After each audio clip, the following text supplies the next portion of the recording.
Hello, everybody, and welcome to this latest in the ValuesJam guest session series. And Jenny, brilliant to have you here. So to start with, please could you introduce yourself and tell everyone about the great work that you do? Hi, Ellen. Thanks so much for the invitation. I'm Jenny Haase, and I am across the pond from you in Utah in the US. Couple of things with around me. I work with leadership consultants and helping to support them in client experience and in working with their leaders. And worked for a lot of years with the Leadership Circle and really enjoy leadership development and supporting leaders in their development. And my passion project is Kindness from the Heart. And it's my mission is to help turn hearts and minds to kindness and encourage people to think about creating a legacy of kindness. Because, after all, we are living and leading and will be leaving a legacy of some sort by the way that we lead our lives. So why not make that be a legacy of kindness and, utilize the superpower that it is to make a difference to others, to the world, and to ourselves as well. And what about those two worlds coming together? Have you done any work where kindness is a focus for leaders? Well, absolutely, because, compassion in leadership makes a huge, huge difference. And also in culture, creating kind cultures where employees can thrive.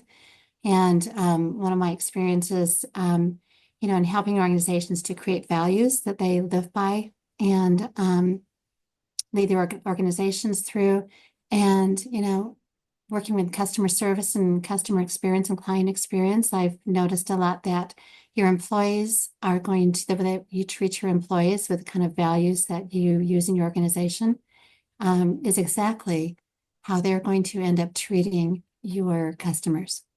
So there's just so much to be gained in creating a very positive organizational climate and employee retention, all kinds of things. So yeah, the crossover is hugely there.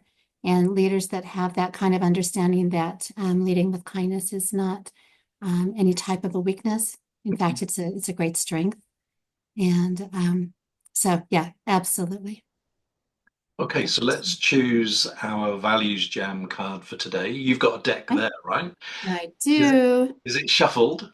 It is, and I'll do a little bit more so I'm not, you know how badly I want kindness to pop out, but I am being, Now I'm you also said it, it won't. one of my other values of trust and honesty. I'll call on that and I'll be legit.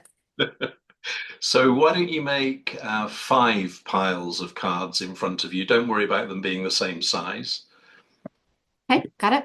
And you choose which pile you'd like to have. Okay, got it. And how many cards are there without showing any of the words to the camera? I think 13. Ooh, that's not lucky. So Wrong pile. let's take 13 then, So the top of the deck or the bottom? at the bottom, because the number, Okay. yeah. No, it's turned over. I can't see what they are. So, okay. So yeah, from your top, so it will be the bottom card as you have Yeah. it in your hand. All right. I'm gonna turn it over. Yeah, come on, let's have a look. Oh, Oh, that's like second close. best. I did not cheat. Excellent. Oh, it's starting to be a good day. Well, goodness me, I think that this might be the first ValuesJam where we've used the word compassion before. Well, sorry, not the word of the value that's chosen before the word is chosen, because you used it in the context of leadership, right? Yeah. So, the first question is this: what does compassion mean? And also, what does it look, feel, and sound like? I've been thinking a lot about the term compassion the past few months. And what does it mean? It actually came up when you and I were actually both in Italy when we were invited to think about the word kindness and what it meant. And as I sat in the room in Italy thinking about it, I thought about that kindness to me is compassionate awareness. and then adding later in a conversation with Brad Aronson about and adding on an action. So compassionate awareness and action. So compassion to me is being aware of others and their circumstances. So awareness is huge. It's getting outside yourself and seeing others and what they're experiencing and having it impact you and you know that you feel it. That whether it's you're putting yourself in somebody else's shoes Mhm.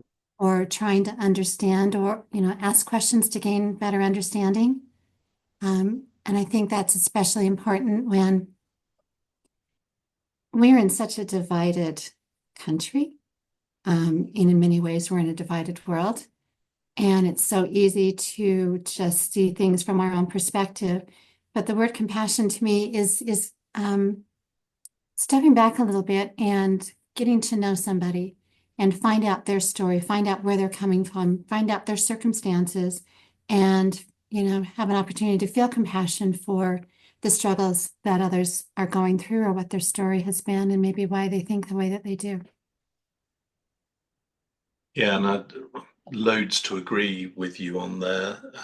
One addition, I think, for me, when I was listening to you talking about putting yourself in their shoes and getting to know them, is that we naturally put our own filter on doing something like that. And so I think another part of compassion for me is consciously striving to remove that filter that you would normally have so Mhm. that you're not taking judgment on somebody else. Yeah. You're really just looking at them. And I hadn't thought about it like that before.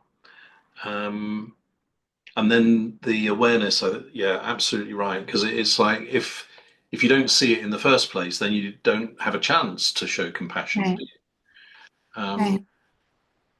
Okay, and then what about the metaphor part of that question? So when you think of compassion, what images come to mind? What feelings come to mind? And what sounds come to mind? Images, you know, there's nothing that can pull at the heartstrings by than maybe some a public service announcement or an ad or something that, you know, we have one here that is for the ASPCA, you know, for pets and dogs that are in not being cared for or chained up in the cold or things like that. So things that the images that come to your hearts, you know, that tug at your heartstrings that you see um, that help you think about um, living beings that are in a difficult situation. So whether it's just visual or videos that show those kinds of circumstances, um, the sounds of someone crying or someone bleeding or of an animal in pain or, um, you know, images of someone that is just alone. And loneliness is a huge concern around the world, a pandemic. So things that really make you stop a moment, take you out of your busyness. And I've got to get the next thing done, you know, that help you to slow down a little bit and create that awareness, right? Hmm.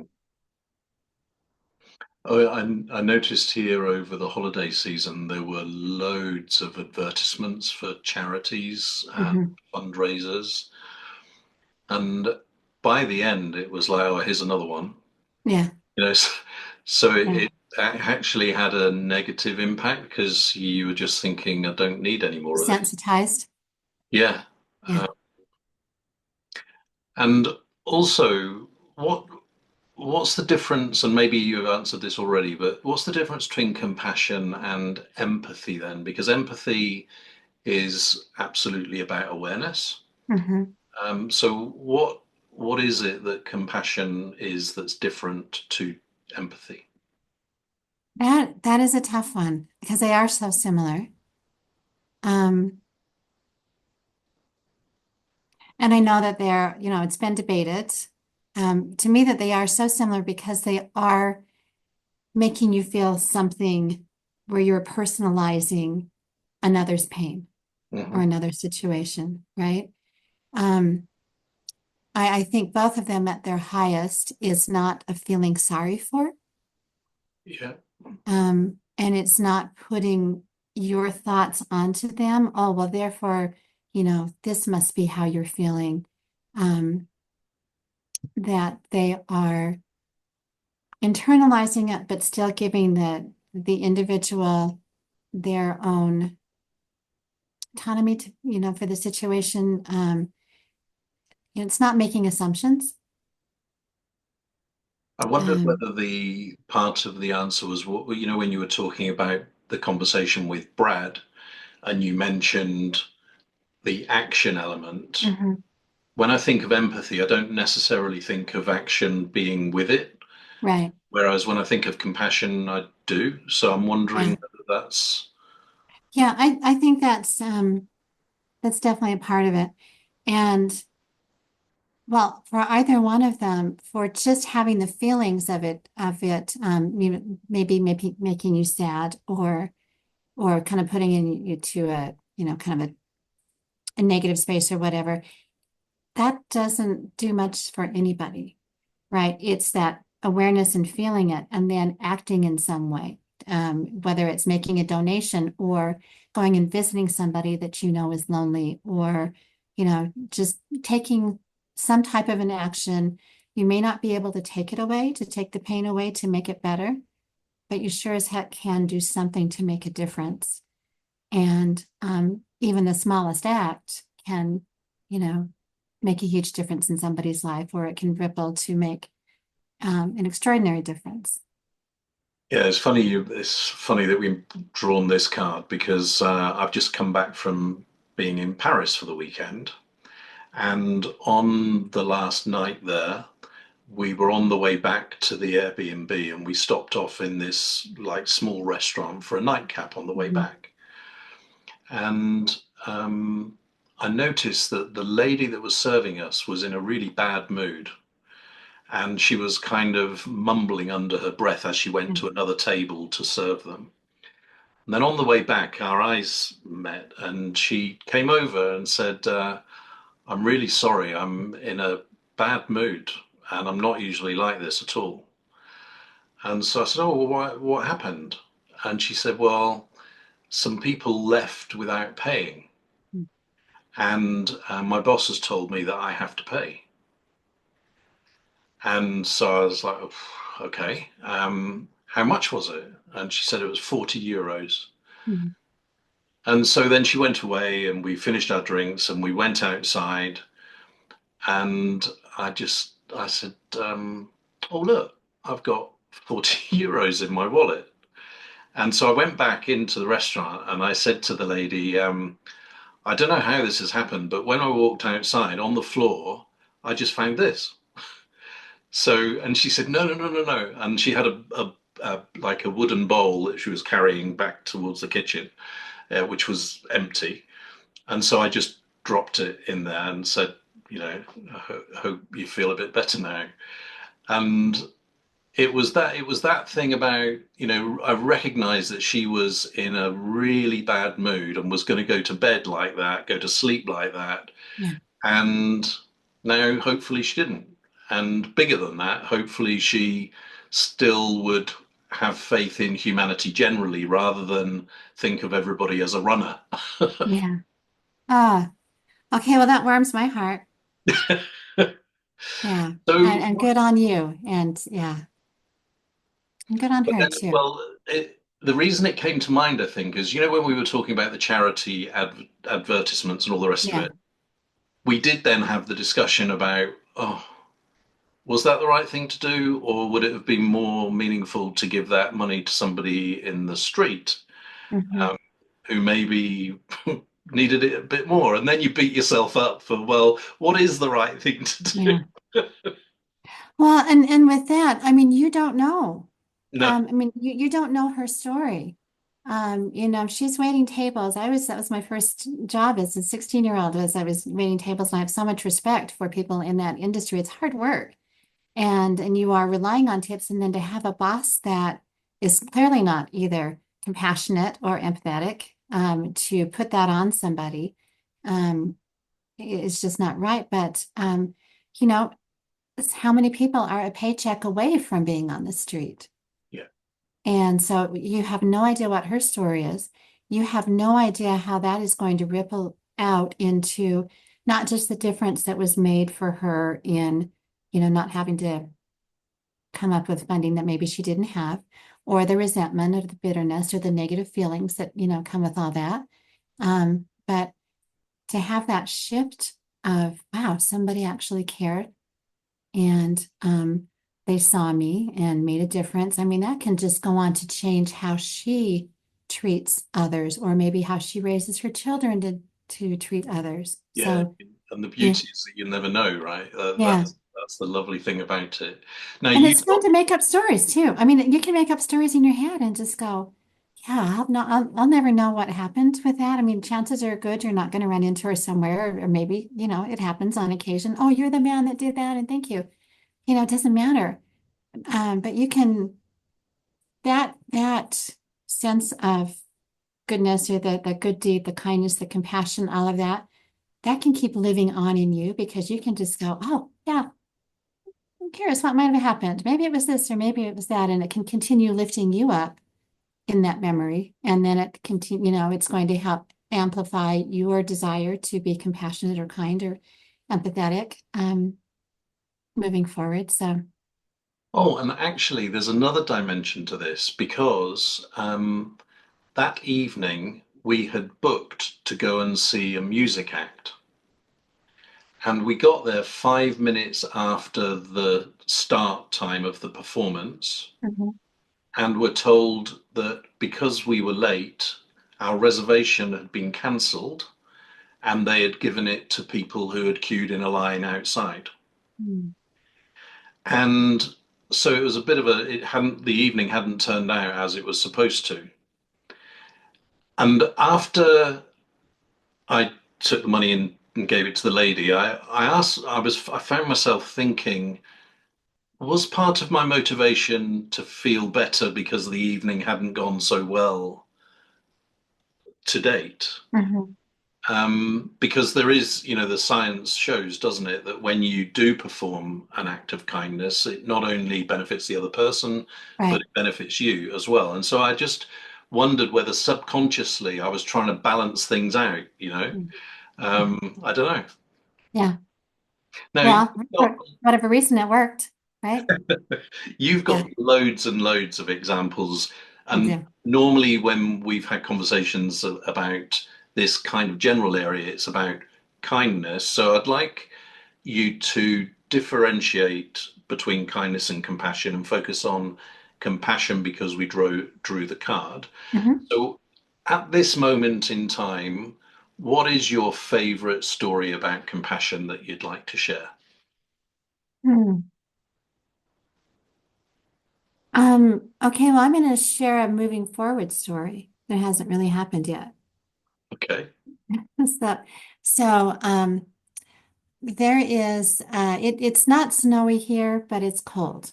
And I got an email a couple of days ago, from a friend that's leads a committee that I'm on, and she was passing along a request for volunteers for, there's a group in Salt Lake City that they call, that helps to house overnight people who are homeless, and they're out on the streets on very cold nights.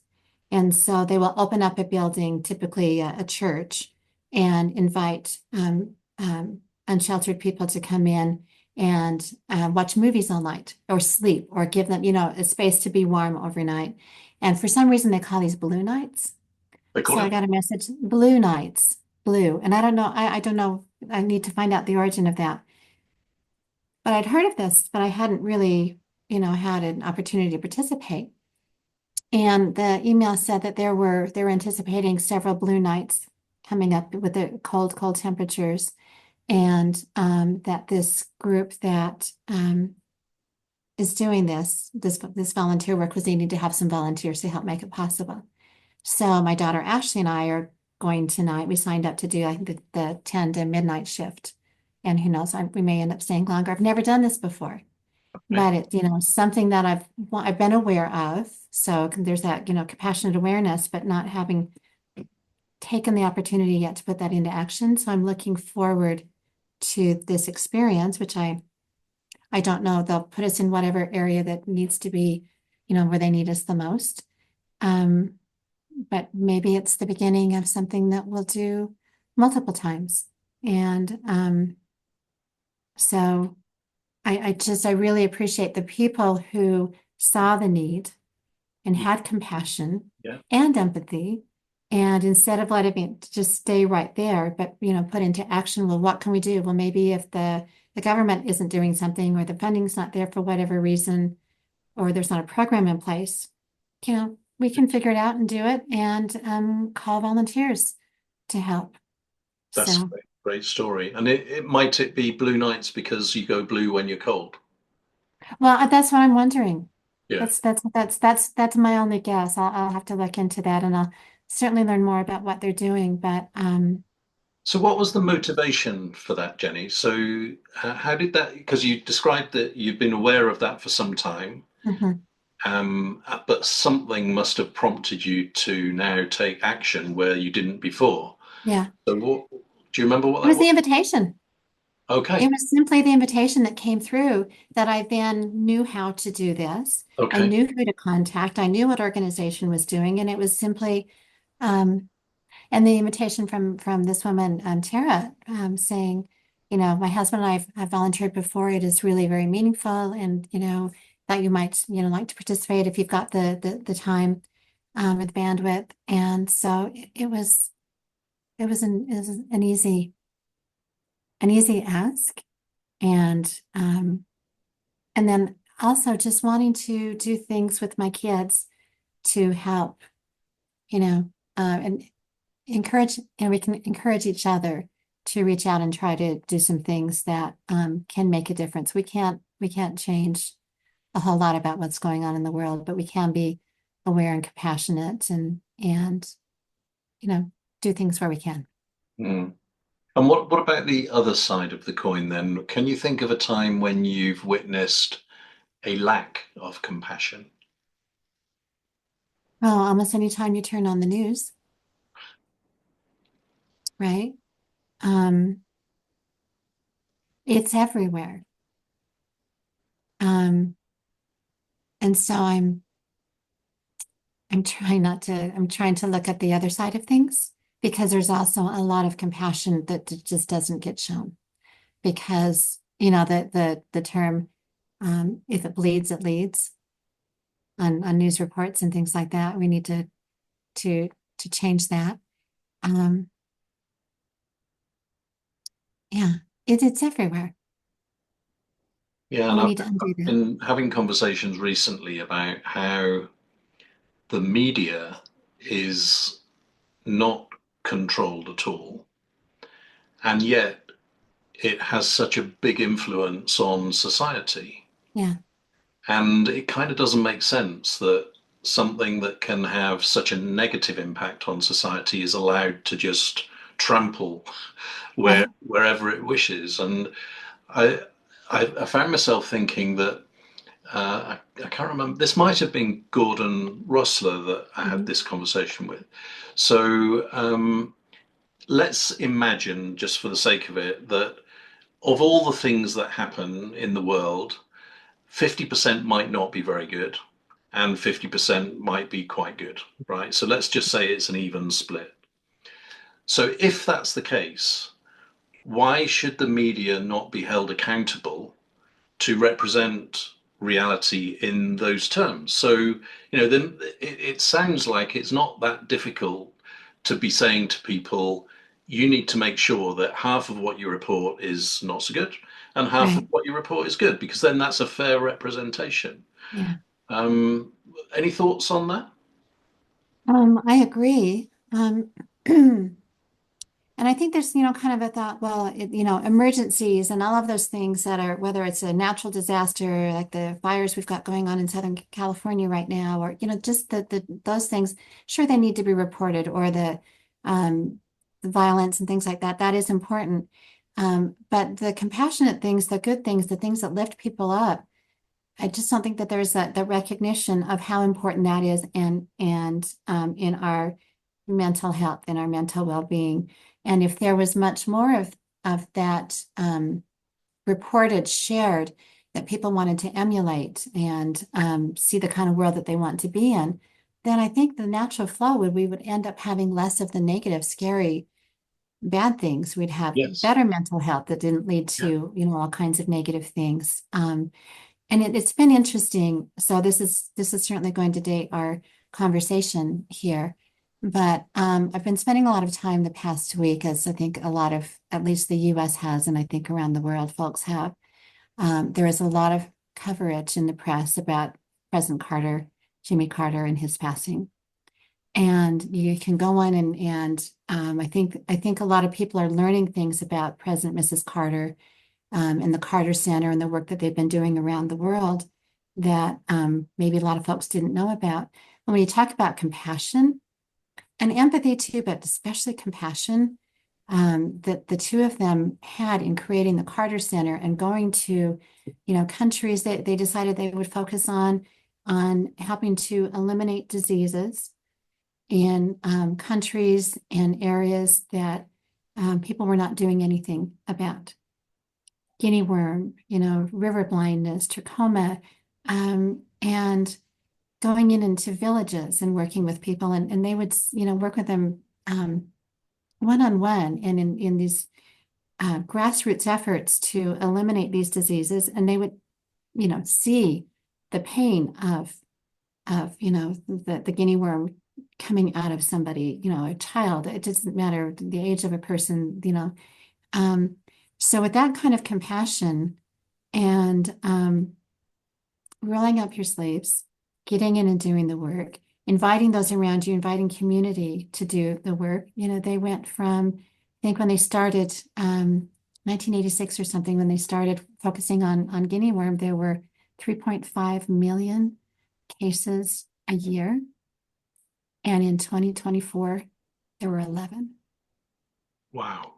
So that's what compassion can do and where it can start in Yeah. that awareness and then taking action and having that thought of, there's such a difference in, okay, that makes me, it hurts my heart or I feel it inside. Well, that's too bad. Darn it for them, somebody should do something. Somebody should do something about that to change it to, I may not be able to fix that, but what can I do to help? Yeah, and there's something also about the style of reporting. So I'm just thinking that some news channels, they do make an effort to have a bit of good news, right? Right. But generally, and maybe this is different on your side of the water, but here it tends to be the very last piece. That's the Yeah. first thing. And then secondly, maybe I'm kind of being biased, but I feel that it's reported in a pretty light-hearted way. Mhm. Um, and just listening to that story about the worms, that could be reported in a very heavy, strong way, Mhm. positively, Right. rather than this. Oh, and by the way, Right. Right. and so in some ways, it kind of doesn't respect the good stuff enough in the way in which it's communicated. Worded. Yeah. And maybe it kind of sounds like you're saying that it's shown in a way in a feel good, oh, that warms your heart. Then we move on to the next thing. I mean, you can take any of a lot of stories and just think about share the heartwarmingness, share the goodness, share the kindness, the compassion, all of those things. But if you want to make it even, more newsworthy, break it down into the impact. Okay, Exactly. what does that mean? So then these people were fewer people are dying, or there's less in healthcare costs, or there's what's the economic impact? I mean, if you want to make it more newsy, there's a lot of things to Mm, share about.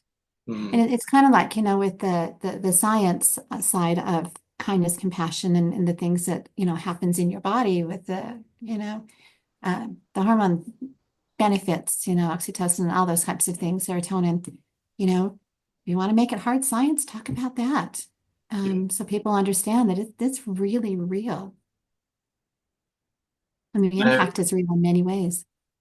I'm going to move on now to another part of Values Jam is that you can invent or create your own question. So let me invite you to do that. And using either of the words who, what, where, when, why, how, ask a question about compassion. And if you've got the answer to it immediately, then feel free to start with that. Or if you'd like me to go first, then I can, if you wish. So, a question to do with compassion.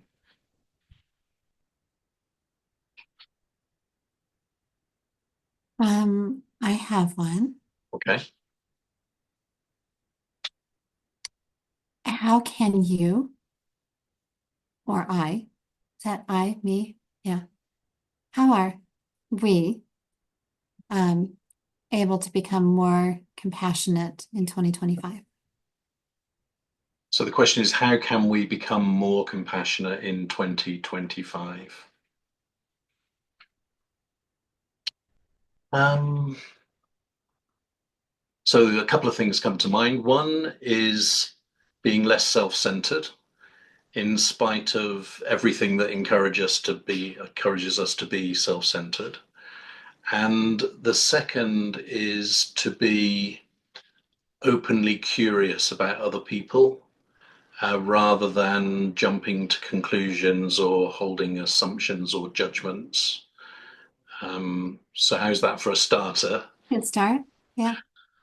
What would you add? I would also add making space for it. Okay. And part of that is setting an intention. And for that is of course awareness. But if we're too busy, or if I'm too busy in a rat race, right? Or, with all these other things, to look around or be aware or find time to volunteer, in some way, or, just so setting aside time and making a priority, um, I think can make a big difference. So I don't think you use this language, but in a way, translating what you just said, it's being more conscious about your Yeah, compassion. yeah. And then to be conscious is, blocking the time, for instance, taking the action to volunteer or reply to that email when it came through, Mhm. rather than, oh, I've got 10 other emails that I need to answer, so I don't Yeah. need to answer this one. Making the space for it. And what I'm sure that a lot of people watching or listening to this might say, but I've just got so much to do. Yeah. So what would you say to those people about why they should even bother making the time, being more conscious? Um, I don't know. I think it's so easy to fill your list of things to do with things that seem important at the moment, but then in reality, are they really? Are you going to remember? Are they really going to make a difference? If you completed that task on that day. But if you did something that was compassionate, to help someone else, um, that may end up making a whole lot more difference. Um, so I guess, what are your priorities really? Um, and I have to ask myself that too, because you have to make decisions on how you're going to spend your time. And we talked earlier about this before we, went live, is that there's a lot of things on the back burner and the mid-range burner and the front burner, and it's hard to get to everything. So sometimes things kind of need to maybe be put further back and brought forward, something else brought forward if it's really um, can make a difference. But then the other side of that is being having compassion in your life, or being a compassionate person. doesn't necessarily need to take extra time. Hmm. It can be simply in the way that your awareness, like with you, when you were having dinner and knew what was going on with this woman. I mean, it didn't take you much time to do that, to talk with her. You were already there, right? Didn't take you too much time to decide to help contribute to ease her mind with what had happened. Um, so, I mean, that's not even enough time to make an entry on your calendar, right? Hmm. It can be in the grocery store line and seeing that maybe somebody, is being rude to the cashier. Hmm. And then you get a chance to smile and talk to them and ask them their name and, just make a connection. It didn't take you any more time than it would have to have been gruff or um, have your mind elsewhere or be distracted or maybe, you know, yeah. So it doesn't necessarily need to take much additional time, if any. Yeah, that was a So good it's more of tip. a mind shift. Yeah. And then I'd add a final one, which is about how, again, we're encouraged to be obsessed with what we know, and it's not as valuable as we're made to believe, I don't think, compared to Mhm. the what we don't know. You don't know what's going to happen if you're compassionate to somebody because it Right. hasn't happened yet, right? Um, but that's no reason to dismiss it. And I think, yeah, maybe the answer is just try it a couple of times Mhm. because you'll be hooked as soon as you Yeah. do. See how it makes you feel. Yeah. And for whatever reason, I mean, I think you want to, kind of meet people where they are, right? I mean, um, if you do something compassionate and if it turns out that you're doing it for a while because it makes you feel better, that's that's fine. Keep doing it, and then it'll grow on you, and you'll keep feeling better, and you'll see how it can make a difference in our world. And um, yeah, I was having a conversation about generosity. So this is obviously, connected um, yeah, in a way. And it's funny that you mentioned like the store or supermarket. And what this guy told me was that when he went to the supermarket, if there were loose trolleys around, he would just put them, gather them up and put them away. mhm, mhm. And he noticed over a period of time that other people started doing it. And he said it got to the stage where now, if you were a visitor for the first time, you'd be thinking, "Who are all these crazy people?" Yeah. Putting Well, their there's a lot of trolleys. people that work for the store, right? Yeah, that's right. Yeah. And where's their name badge? You mentioned earlier and asked earlier about with companies, with organizations, with leaders and things like that. And you think about compassion in the workplace. So, say you've got a team member that is not performing up to their normal standard because you don't know why, but maybe they're missing deadlines or they seem to be distracted or whatever. And to have the awareness, to have the compassion, and not just be, either judgmental or, dismissive or whatever, but finding out, what's going on. And maybe you can do something to help with the deadline or, do something to help them ease them through a difficult time. Maybe they have an aging parent that's not doing well, or maybe they've just had a diagnosis of whatever, but we don't know those reasons for what's going on. But in showing that compassion and kindness and empathy and all those things, um, you never know. You don't do it for selfish reasons, but you never know that when the time comes that you're struggling with something, that they're, whether it's karma or, that individual knows that you were there for them, or others saw that how you were there for others, that people want to be there for you in your time of need. So what comes around, what goes around comes around, I think is the saying. Yeah, it is. And I remember when I was in leadership roles, I definitely tried to look after my team members from a human perspective. Yeah. And I know, and people have told me that, the reason that they were doing things that they didn't need to do subsequently was because they knew that they had been looked after. And, Yeah. so it's not as transactional as a trade-off, but there is a trade-off, Yeah. emotionally and tangibly. Making Okay. people want to go the extra mile, right? Yeah, yeah. So let's draw this values jam to a close, and it's always the same question at the end, which is, what are you encouraged to do differently about compassion as a result of our conversation today? Um, Despite what I said about it doesn't necessarily need to take time.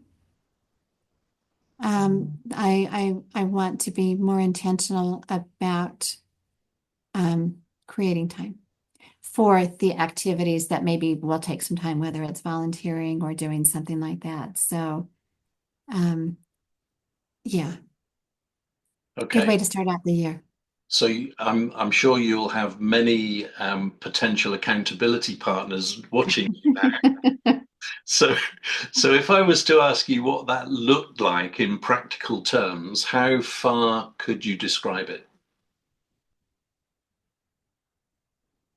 So we've got your 2 hour slot already booked. Yeah. Well, maybe we end up staying a little bit later than we anticipated if they need to have help. I may be a disaster tomorrow with lack of sleep, but that's okay. Um, hmm, Great question. How am I going to gauge that? Or how am I going to be accountable for that? Or Well, I'm just thinking, so the sort of answer might be actually that 2 hours is what I'm going to do every month in some way, um, Mhm. either volunteering or putting it on my calendar or whatever.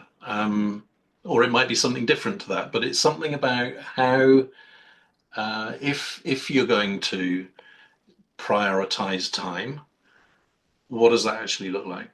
Yeah. I think maybe it is a reflection that I will start maybe on a monthly kind of basis. So kind of projecting what time for this coming month, and then at the end of the month, okay, did I do Okay. that? Um, and I think part of that is I've shared with you that I've started with a new committee in our Yeah. community, and so it's kind of a brand new experience for me. So we've already done a Secret Santa, helped firefighters locally with the Secret Santa project for a family that was in need. So I think it's when those invitations come through, and I think they're starting to come through more now, saying yes, and whether I think I have the time or not. Right. Okay. So, I'm thinking, so mine is going to be an amplification of something that I've started to do just at the turn of the year. So on LinkedIn messages, I was adding a bit at the bottom of the message, which was, what's your best hope for 2025? And the reason I first did it was I was just a bit curious, but I didn't really expect people to answer very much. But they have. People have been going, this is, it's like this, and what about you? So it seems to have kind of caught people's imaginations. So the reason that's come to mind is because I was thinking, oh, this conversation has made me think more about connecting at a more human, personal level than at a, oh, we've got this project and we're doing this and what are we going to do? All of that stuff. yeah. So I'm going to, I think, while it's still okay to say Happy New Year, so probably for another week or so, I'm going to make sure that my first interaction with somebody this year includes what's your best hope in order to get closer to them. Mhm. The active listening, right?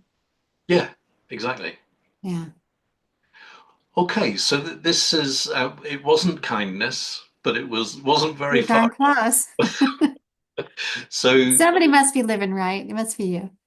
I don't think so. Right.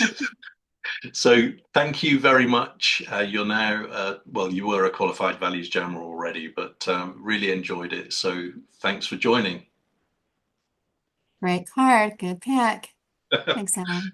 Cheers. Bye. Fun. Thanks.